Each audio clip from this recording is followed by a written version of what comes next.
नमस्कार दोस्तों, कैसे हैं आप? अपने 30 सालों के सेल्स के करियर में पिछले 15 सालों से मैं बहुत सारे रियल एस्टेट डेवलपर्स के साथ, बहुत सारे रियल एस्टेट ब्रोकरेज हाउसेस के साथ एज ए स्ट्रैटेजिक कंसल्टेंट काम कर रहा हूं, जहां उनकी पॉलिसीज डिवाइस करना, उनके बिजनेस को ग्रो करने में हेल्प करना, इन सब चीज़ों के भी उनके साथ मैं काम करता हूं, अपनी कंसल्टेंसी देता हूं, अपनी सलाह देता हूं। और मैंने एक चीज़ देखी है, जब मैंने इस इंडस्ट्री को ऑब्जर्व करना शुरू किया, इस इंडस्ट्री के बारे में समझना शुरू किया, तो एक चीज़ बहुत क्लियरली मुझे समझ में आई कि पिछले 30-40 सालों के इतिहास में सबसे ज़्यादा वेल्थ क्रिएशन रियल एस्टेट के अंदर है। लोगों ने रियल एस्टेट में बहुत पैसा कमाया। आपके आसपास भी कुछ दोस्त होंगे, आपके से हो सकता है आप भी उनमें से एक ही हो, जिन्होंने 10 साल पहले या तो 10 लाख रुपए की एफडी कराई थी या 10 लाख रुपए कोई प्रोडक्ट। आज कहाँ है वो एप्रिसिएशन? क्या इंपॉर्टेंट है रियल एस्टेट के अंदर कि आप ठीक टाइम पे इन्वेस्ट करें और ठीक टाइम पे एग्जिट भी करें, बिकॉज हर मार्केट के अंदर एक टाइम पे आके स्टैग्नेशन आता है। तो अगर आप इन्वेस्टर हैं या आप कंसल्टेंट हैं, आपके लिए इन चीज़ों को समझना बहुत ज़रूरी है। और मैं हमेशा रियल एस्टेट कंसल्टेंट्स को भी यही बात बोलता हूँ कि ब्रोकर बन के काम मत करो, परिवार बन के काम।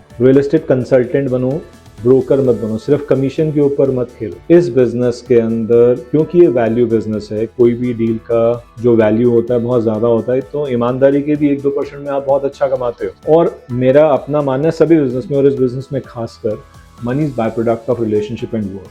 पैसा तो आना ही आना है, बट अपने 2-4 रुपए के चक्कर में किसी के 100 रुपए गलत जगह मत लगवाओ। और जब जिसका पैसा लगवा रहे हो, ये सोच के लगवाओ कि आप अपना पैसा, अगर आप ये कर लोगे तो बिलीव कीजिएगा, जो रेफरल सेल आपको मिलेगी, जो बिजनेस आपका ग्रो होगा, वो आज से कहीं गुना ज्यादा। रियल एस्टेट इंडिया के अंदर एक बहुत इंपॉर्टेंट इन्वेस्टमेंट क्लास है। जैसे आप गोल्ड में इन्वेस्ट करते हो, इक्विटी में इन्वेस्ट करते हो, वैसे ही लोग रियल एस्टेट में भी इन्वेस्ट। रोटी कपड़ा और मकान शुरू में आपने बचपन में सुना होगा, तो पहला मकान खरीदना हर एक का सपना होता है। और उसके बाद जैसे जैसे इन्वेस्टमेंट किटी बनती चली जाती है, उनका मन ये होता है और इन्वेस्टमेंट करें, बिकॉज जो एप्रिसिएशन है वो रियल एस्टेट में बहुत ज़्यादा पिछले कुछ सालों के अंदर इंडिया के अंदर आई है, अगर आपने ठीक टाइम पे ठीक जगह पे इन्वेस्ट किया है तो। और 2 तरह की रिटर्न्स हैं रियल एस्टेट के अंदर। एक है आपकी कैपिटल एप्रिसिएशन, आपने कितने की चीज़ खरीदी, आपने 100 रुपए की चीज़ खरीदी, 5 साल बाद, 10 साल बाद वो 200 की हुई, 400 की, 500 की। दूसरा रेगुलर रिटर्न के लिए भी लोग रियल एस्टेट में पैसा लगाते हैं, रेंटल लीड्स जिसको आप कह सकते, कि हर महीने मुझे कितना किराया आ रहा है। रियल एस्टेट में बहुत सारे वर्टिकल है, residential, commercial, farm housing, where housing.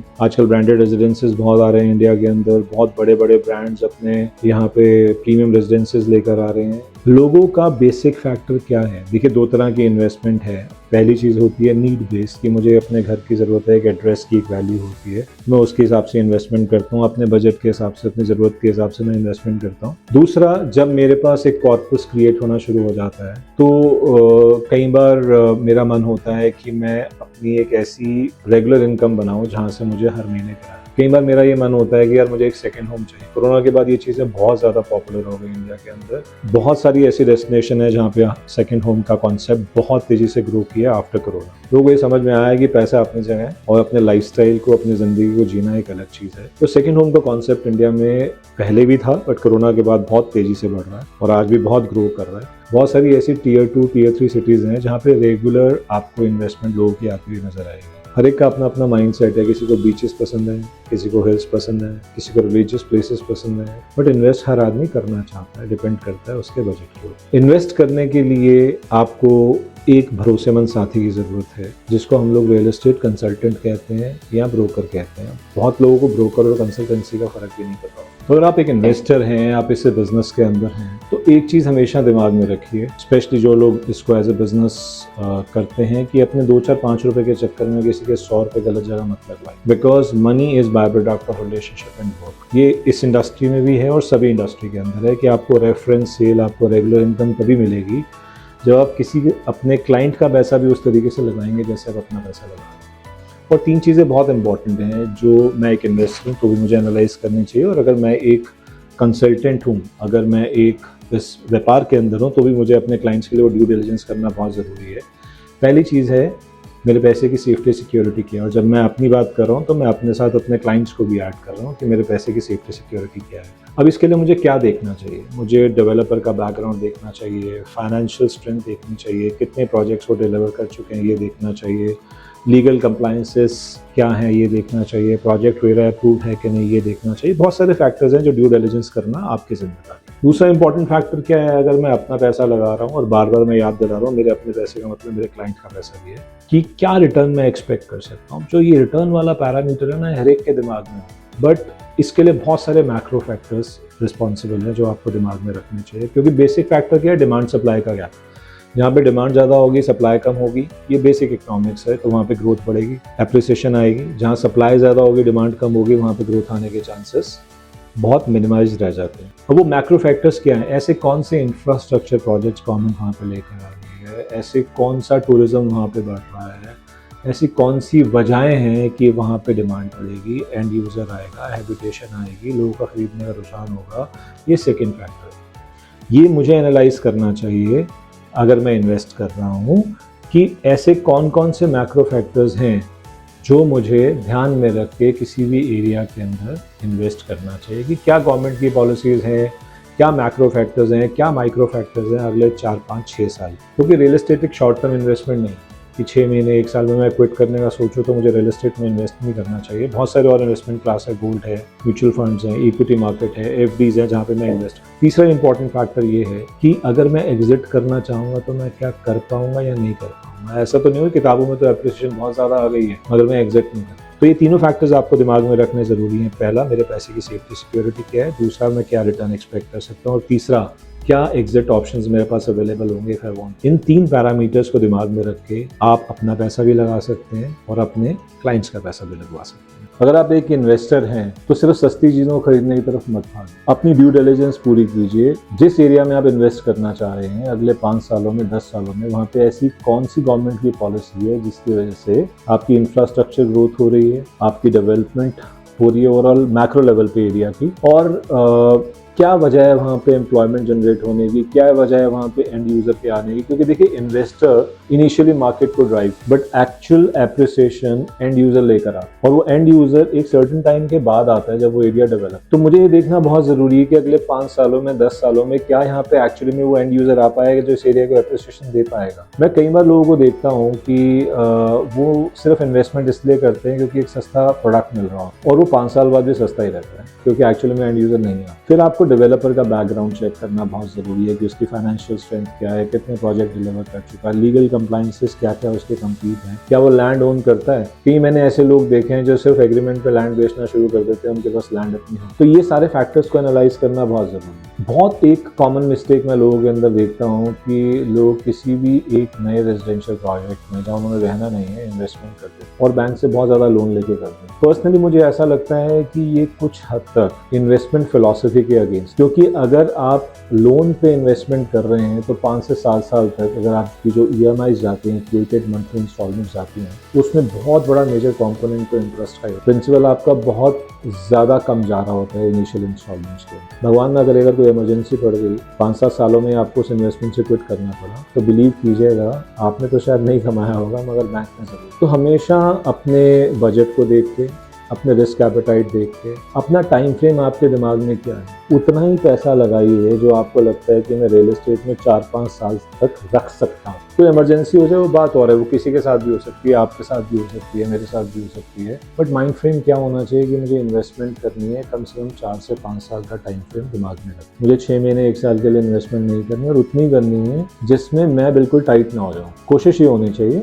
और डेवलपर का बैकग्राउंड चेक करना बहुत ज़रूरी है। मैक्रो लेवल पे क्या डेवलपमेंट उस एरिया के अंदर आ रही है वो चेक करना बहुत ज़रूरी है। आसपास कौन कौन से प्रोजेक्ट डेवलप हो रहे हैं वो चेक करना बहुत ज़रूरी है। कंपटीशन अच्छा होता है बिजनेस के लिए, कंपटीशन बुरा नहीं है। अगर आपके आसपास 10 प्रोजेक्ट और आ रहे हैं तो ग्रोथ आएगी, क्योंकि एक बिल्डर पुश करेगा, दूसरा करेगा, तीसरा करेगा, और वो सब इसलिए बना रहे हैं क्योंकि हाँ उनको भी उम्मीद है कि एंड यूज़र आएगा। तो इन चीज़ों की ड्यू डिलिजेंस करना as an investor before investing is very important. जरूर विश्वास कीजिए जो भी आपके कोई जानकार है उनको, बट अपनी ड्यू डिलिजेंस जरूर कीजिए। बाद में उनको ब्लेम मत कीजिए कि जी आपने आके मुझे बोला था, मैंने इन्वेस्ट कर दिया, मैंने कुछ देखा। आपका पैसा, अपने पैसे की सेफ्टी सिक्योरिटी आपके हाथ में है। हो सकता है उनसे गलती से गलती हुई हो, जरूरी नहीं था कि उनकी इंटेंट गलत थी जब उन्होंने आपको किसी जगह पे इन्वेस्ट कराया। हमारे बिजनेस के अंदर जो इतने सालों में मैं देखता आया हूँ, जब मैं इतने लोगों से मिलता हूँ, कंसल्टेंसी करता हूँ उनके साथ, अगर 100 के 500 रुपये हो गए तो उनका क्या होगा कि मैंने देखा कितनी बढ़िया इन्वेस्टमेंट की, ठीक टाइम पे मैंने पैसा लगाया, मेरा पैसा बढ़ा। तो कहीं 100 के 50 रह गए, या 100 के 90 रह गए, 100 के 95 रह गए। वो बेचारा भला मानस जिसने आपके पैसे लगवाए,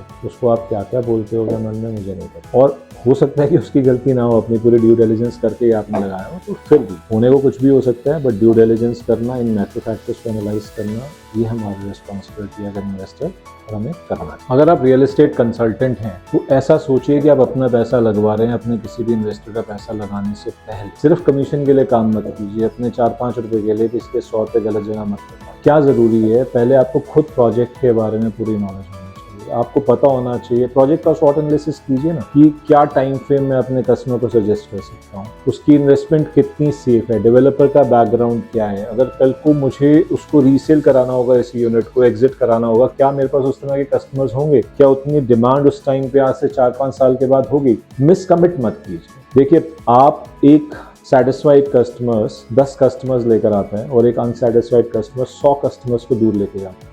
और ये मानिएगा, बार बार इस चीज़ को मैं बोलता हूँ कि money is by product of relationship है। पैसा मेन मोटिव नहीं होना चाहिए। बहुत पैसा कमाइए, पैसा कमाने में कोई दिक्कत नहीं है, जितना आप कमा सकते हैं उतना कमाइए, मगर किसी को मिसकमिट करके, मिसगाइड करके मत कमाइए। नॉलेज बहुत इंपॉर्टेंट है। मैं बहुत चैनल पार्टनर्स के साथ मिलता हूँ, बहुत लोगों से मिलता हूँ, नए नए यंग जनरेशन है, आग लगा देंगे, तूफान मचा देंगे, खुद ही ड्यू डिलिजेंस नहीं की होती project. Knowledge brings conviction, conviction brings confidence, confidence brings result. खुद को प्रोजेक्ट के बारे में पता नहीं होता, बस ये पता होता है प्री लॉन्च है, लॉन्च है, आज पैसा लगा दो, इतनी इन्वेस्टमेंट करनी है, बिल्डर कह रहे हैं 2 साल बाद, 1 महीने बाद, 3 महीने बाद इतने का कर दूंगा। सिर्फ इतना ही पता होता है, क्यों करेगा, कैसे करेगा, कर सकता है, नहीं कर सकता है, मार्केट की क्या डायनामिक्स हैं, कुछ नहीं पता होता। हम लोग, मेरे कुछ प्रीवियस वीडियोस हैं उनमें आप देखिएगा, हम कहते हैं CPAC बहुत इंपॉर्टेंट है, knowledge of company, knowledge of product, knowledge of application, knowledge of complete. ये आपके लिए बहुत ज़रूरी है, आपको पता होना चाहिए। आपका पैसा है, अगर आपके इन्वेस्टर का पैसा है, आज आप उसको एक अच्छा प्रोडक्ट बेचोगे, कल को वो आपको रेफरेंस देगा,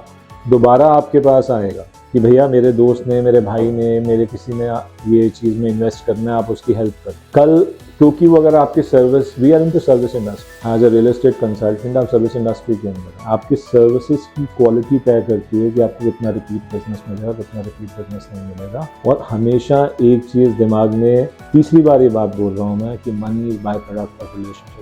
पैसे फोकस मत कीजिए, वो अपने आप आएगा। हर सेल से आना है पैसा, आप कुछ भी बेचोगे उसमें पैसा आना है, अच्छा बेचोगे तो भी पैसा आना है, बुरा बेचोगे तो भी पैसा आना है। तो अच्छा बेच के पैसा कमा लो ना। अपनी ड्यू डिलिजेंस करो, pre sale, actual sales, post sale, हर जगह कस्टमर के साथ करो। सिर्फ बेच के आपकी रिस्पॉन्सिबिलिटी पूरी नहीं हो जाती, कस्टमर के डॉक्यूमेंटेशन कंप्लीट कराना, अगर उसका BBA निकलना है वो कंप्लीट कराना, उसकी रजिस्ट्री करवानी है वो कंप्लीट करवाना भी आपकी जिम्मेदारी है। ऐसा नहीं कि मैंने कस्टमर को भेज दिया, फिर बिल्डर जाने और कस्टमर जाने, I am out of it. No, this is not how professionals work. इस इंडस्ट्री में ऑर्गेनाइज लोगों के लिए बहुत स्कोप है, बहुत स्कोप है, बहुत स्कोप है, मगर वो तभी है जब आप इस सेक्टर के रिक्वायरमेंट्स को समझते हुए अपने आप को उस हिसाब से डेवलप करते हो। आज का ये पहला वीडियो बहुत बेसिक्स के ऊपर था कि रियल एस्टेट सेक्टर के अंदर हम लोग क्या कर रहे हैं, क्या कर सकते हैं। आने वाले कुछ दिनों में I keep on sharing lot of other videos. अगर कोई भी सवाल आप पूछना चाहते हैं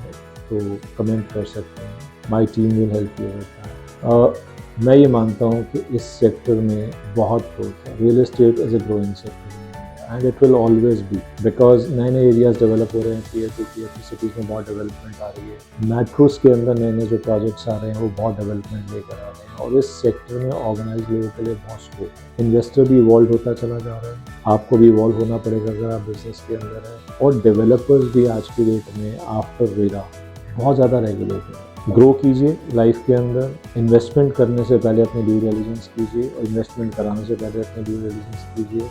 इस सेक्टर में बहुत स्कोप है, कैसे काम कर सकते हैं, क्या काम कर सकते हैं। अगर आपको कोई पर्टिकुलर प्रॉब्लम आ रही है जहाँ पे आपको ऐसा लगता है कि मैं यहाँ पे आगे स्टक कर रहा हूँ कस्टमर के सामने, अगर मैं इन्वेस्टमेंट करने की सोचता हूँ तो ये चीज़ों में मैं थोड़ा सा स्टक कर जाता हूँ, तो आप कमेंट कीजिए, my team will help you with that. Will try that, will share our experience with you. God bless you all, thank you so very much, keep investing, happy selling, God bless you all.